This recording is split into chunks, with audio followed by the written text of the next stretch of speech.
Yan mga ka-idol, ito na ang finished product namin. Oh. Yan.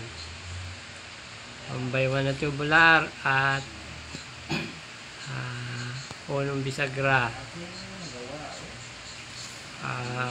1/2 na plywood. Oh, kita yung kaganda niya. Pinto yan, pinto, may pinto. Ayan o. Buksan mo nga, Jake. Oo. Palinawin niya natin. Hop.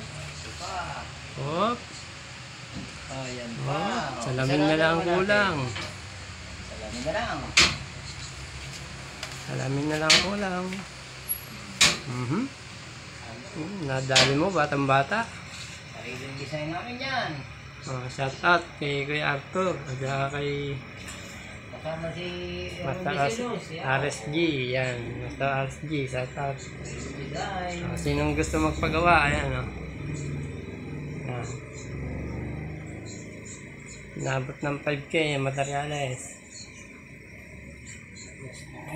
Yun.